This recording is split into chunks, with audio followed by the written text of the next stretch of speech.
আসসালামু আলাইকুম, সবাই কেমন আছেন? আমি সুমন শেখ, ফরিদপুর থেকে, গ্রামের ভাষা। আজ আপনাদের সঙ্গে কথা বলবো ধইনের পাতা নিয়ে। আসলে ধইনে কি কোনো মশলা, নাকি ধইনে কোনো সবজি, না ধইনে কোনো ফসল? ধইনের পাতা শহর এবং গ্রামের মানুষ সবাই চিনে। শহরের মানুষ 10 টাকা ধইনের পাতা মানে এত কয়টা, হয়তো এর থেকে কয়টা বেশি পায়, কিন্তু গ্রামের মানুষের কিনতে হয় না, এগুলো খেতে আবাদ করা থাকে, প্রচুর পরিমাণে আবাদ করে গ্রামের মানুষ। তো ধইনের পাতা সব রকমের তরকারির সাথেই খাওয়া যায়। শহরের মানুষ তরকারির সাথেও খায়, বেটেও খায়। গ্রামের মানুষ ধইনের বাটাই কাঁচামরিচ দিয়ে বেশি পছন্দ করে। এই যে যেগুলো দেখতে পাচ্ছেন, এগুলো ধইনে ফুল আসছে, এখনো ধইনে ধরে নাই। এদিকে ধরো, দেখো, আরো কিছুদিন পরে ধইনে ধরবে। এই যে এইখান থেকে হালকা হালকা কিছু ধরছে, এই যে ফুলগুলা পড়ে গেছে, এখন আসছে। আপাতত এগুলা ধইনের ফুল হিসেবে আছে।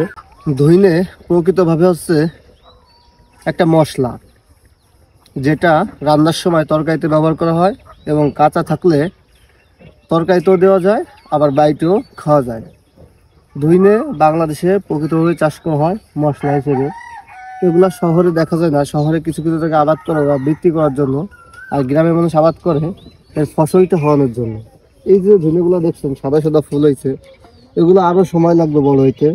প্রায় একটা ধইনে ক্ষেত থেকে উঠতে 2 থেকে 3 মাস সময় লাগে।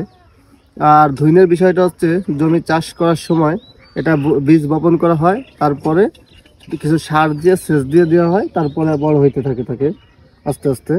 আর কিছু করতে হয় না। আর পাকা পর একদম যখন পেকে যাবে, গাছ থেকে পাতা টাতা পড়ে যাবে, শুধু ফসল থাকবে, তখন এগুলো উঠাই নিয়ে বাড়িতে নিয়ে মাড়াই করা হয়। আবার এই ক্ষেতে একই সাথে ভিতরে সরিষাও দিছে। শহরের মানুষ সরিষাও চিনে, যে কিছু কিছু জায়গায় ছোট ছোট ছোট চিতই পিঠা আছে না, ওইগুলা বিক্রি করে, তার সঙ্গে সরিষা অথবা রাই বাটা যেগুলাকে বলে, ওইগুলা দিয়ে দিয়ে শহরে বিক্রি করে। তো এই যে সেই রাই, সেই সরিষাগুলা এখান দিয়ে বিক্রি করছে। শহরের মেয়েরা দেখলে তো ছবি তোলার জন্য পাগল হয়ে যায়, কিন্তু গ্রামের মানুষের এতটা ইন্টারেস্ট নাই এর সঙ্গে ছবি তোলার জন্য। আর এই সাথে পাশে এগুলা দিয়ে রাখছে মূলা বপন করছে, আর ওই সাইডে বপন করছে রাই এবং সাথে মটর কলা এগুলা। আর এই যে এখানে আছেন ক্ষেতের মালিক, যাকে দেখতে পাচ্ছেন এখন, সে হচ্ছে এই ক্ষেতের মালিক, একজন কৃষক, প্রকৃত কৃষক। তিনি তার ক্ষেতে কাজ করছে। এই যে ধইনের পাতাগুলো দেখছেন, এগুলা ফরমালিন মুক্ত। শহরের মতো এরকম কোনো ফরমালিন নেই।